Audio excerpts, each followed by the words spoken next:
วันนี้จะมาแนะนำวิธีเปลี่ยนตัวเลขและภาษาอังกฤษให้เป็นฟอนต์ Times New Roman โดยที่ว่าภาษาลาวยังคงเป็นฟอนต์เพชรรัตน์ OT คือเก่ามาสังเกตภาษาอังกฤษของเราก่อนตอนนี้ภาษาอังกฤษของเราเป็นฟอนต์เพชรรัตน์ OT เลื่อนลงมาทางด้านลุ่ม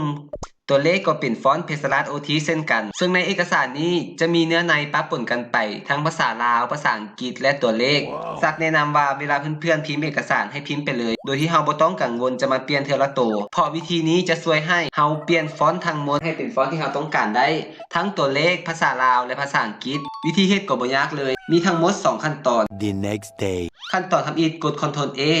หลังจากนั้นให้มาที่การเลือกฟอนต์เลื่อนใส่ฟอนต์ Times New Roman จะพิมพ์หรือจะเลื่อนซอกก็ได้หลังจากนั้นให้เราสังเกตว่าภาษาอังกฤษและตัวเลขทั้งหมดเอกสารจะเป็นฟอนต์ Times New Roman แต่มาเบิ่งที่ภาษาลาวจะเป็นฟอนต์ดอกจำปาขั้นตอนที่2เราจะเปลี่ยนฟอนต์ภาษาลาวจากดอกจำปาให้เป็นเพชรรัตน์ OT คืนเปลี่ยนทั้งหมดเลยเฮ็ดแนวใดเราจึงจะบ่เมื่อยคุ้มไปแปลงเทื่อละโตมาเริ่มเฮ็ดกันมาที่แท็บ Home แล้วเลือกที่ Replace หรือคีย์ลัด Ctrl H ถ้าไผ่ยังมีคำสั่งค้างอยู่เนาะให้กดที่บล็อกหลังจากนั้นกดที่ No Formatting ล้างคำสั่งออกก่อนบล็อกที่1เป็นไฟล์ Word คลิกใส่บล็อกที่1แล้วเลือกที่ Format หลังจากนั้นเลือกที่คำว่า Font ให้มาเบิ่งที่ Complex Clip ซอกหาฟอนต์ดอกจำปาเมื่อเราเลือกฟอนต์ดอกจำปาแล้วให้มาที่ Replace with แล้วมาที่ Format อีกครั้งเข้าฟอนต์มาที่ Complex Clip เราต้องเลือก Complex Clip เนาะเพราะว่าถ้าสมมุติเลือก Latin Text จะให้คำสั่งที่เราบอกนี่ฟอนต์มันจะเพี้ยนแล้วให้เลื่อนซอกหรือพิมพ์หาฟอนต์เพชรรัตน์ OT กดโอเค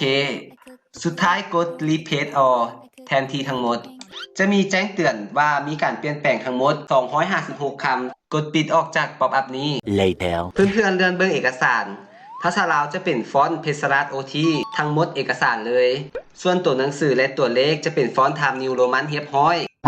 มาฮอตนี้ก็ขอจบการนำเสนอเพียงเท่านี้คลิปเปลี่ยนฟอนต์เอกสารซักก็เคยเฮ็ดไปในซองแล้วใครที่ถนัดวิธีใดก็ใช้วิธีนั้นได้เลยหวังว่าคลิปนี้จะช่วยเพื่อนๆในการเฮ็ดเวียกเอกสารได้สำหรับมื้อนี้